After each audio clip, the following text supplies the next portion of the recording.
मूंग दाल का ढोकला तो आपने बहुत खाया होगा, लेकिन एक बार चावल और मूंग दाल के इस बेहतरीन कॉम्बिनेशन से ढोकला बनाकर जरूर देखिए।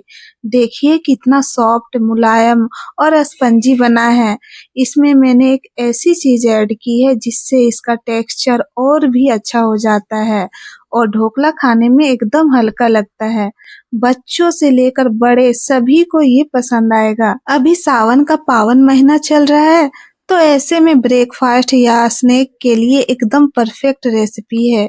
वो खास चीज क्या है और इसे बनाने का सही तरीका जानने के लिए पूरा वीडियो जरूर देखिए।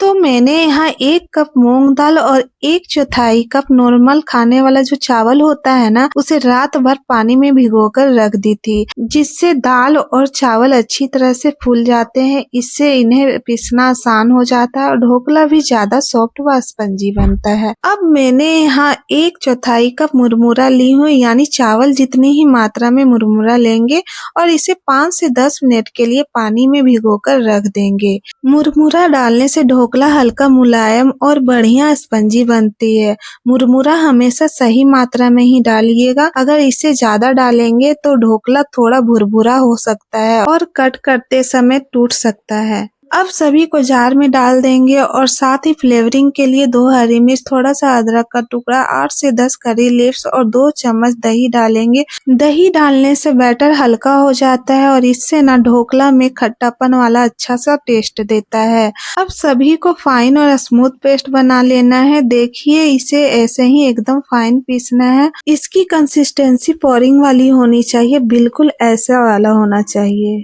अब इस तैयार बैटर को मैं ढक कर 15 से 20 मिनट के लिए साइड में रख रही हूँ। जब तक हमारा बैटर रेस्ट हो रहा है तब तक बाकी की तैयारी कर ले रहे हैं। ढोकला के ऊपर स्प्रिंकल के लिए एक गाजर को कद्दूकस कर लूंगी। इधर मैंने पानी को भी स्टीम करने के लिए रख दी हूँ। साथ ही यहाँ पर हरा धनिया को भी बारीक काट ले रही हूँ।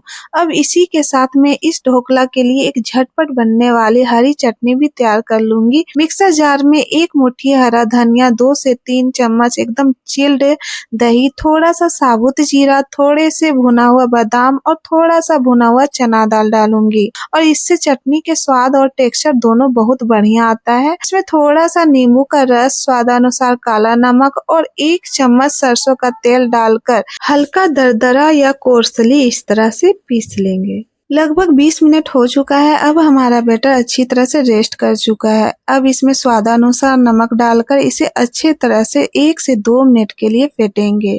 इससे बैटर में थोड़ी हवा भरती है और ढोकला ज्यादा सॉफ्ट व स्पंजी बनती है। अब जिस थाली या प्लेट में ढोकला स्टीम करना है उसमें हल्का सा तेल लगा ले रही हूँ, ताकि पकने के बाद ढोकला आसानी से निकल जाए और चिपके नहीं। अब बैटर में लगभग आधा चम्मच के करीब फ्रूट साल्ट या इनो डालेंगे और उसके ऊपर 1 से 2 चम्मच पानी डालकर हल्के हाथों से सिर्फ 10 से 15 सेकंड के लिए मिला लेंगे। इसे जोर से नहीं चलाना है, क्योंकि ऐसा करने से इनो के जो छोटे छोटे बुलबुले बनते हैं वे निकल जाएंगे और ढोकला उतना स्पंजी नहीं बनेगा। और बिना देर किए बैटर को तेल लगी हुई दोनों प्लेट में इक्वली डाल देना है। प्लेट को हल्का सा टेप कर देना है ताकि बैटर बराबर फैल जाए और बड़े एयर बबल्स निकल जाए। अब ऊपर से कद्दूकस की हुई गाजर, थोड़ी सी लाल मिर्च पाउडर और बारीक कटा हरा धनिया थोड़ा सा डाल देंगे। इधर स्टीमर के पानी में भी एक अच्छा सा उबाल आ गया है। अब गैस के फ्लेम को मीडियम कर देंगे और ढोकला वाली प्लेट को धीरे धीरे और सीधा स्टीमर में रखेंगे। जल्दबाजी में रखने से बैटर थोड़ा एक तरफ से इकट्ठा हो सकता है और अच्छे से फूलेगा नहीं। ढक्कन को बंद करके 10 से 15 मिनट के लिए मीडियम आंच पर पकने देंगे।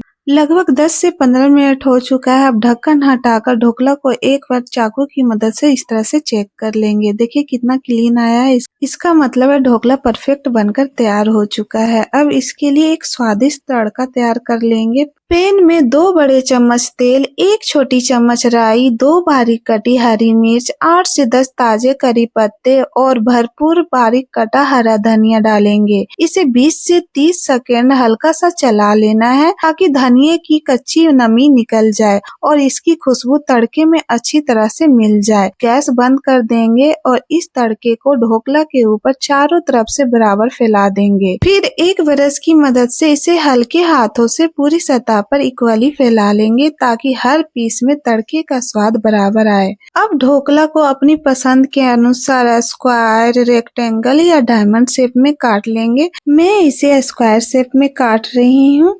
आपको जिस शेप में पसंद है उस शेप में आप काट लीजिए। देखिए ढोकला प्लेट से कितनी आसानी से निकल रहा है, बिल्कुल भी चिपका नहीं है। इसका मतलब है हमारा ढोकला एकदम सही तरीके से स्टीम हुआ है और टेक्सचर भी परफेक्ट बना है। देखिए कितना खूबसूरत सॉफ्ट स्पंजी ढोकला तैयार हुआ है। इसे हल्का सा दबाने पर यह तुरंत वापस अपनी शेप में आ रहा है, यानी टेक्सचर बिल्कुल परफेक्ट है। अंदर से भी देखिए कितना मुलायम और जालीदार बना है। अब इसे सर्विंग प्लेट में निकाल लेंगे और साथ में हमारी झटपट बनी हरी चटनी भी परोस देंगे। यकीन मानिए यह ढोकला खाने में इतना सॉफ्ट और टेस्टी लगता है कि हर कोई इसकी तारीफ करेगा। ऊपर डाली हुई गाजर इसकी खूबसूरती भी बढ़ा देती है और हल्की सी मिठास भी जोड़ देती है, जिससे हर बाइट और भी मजेदार हो जाता है। तो मिलते हैं अगली रेसिपी के साथ। Bye bye, take care.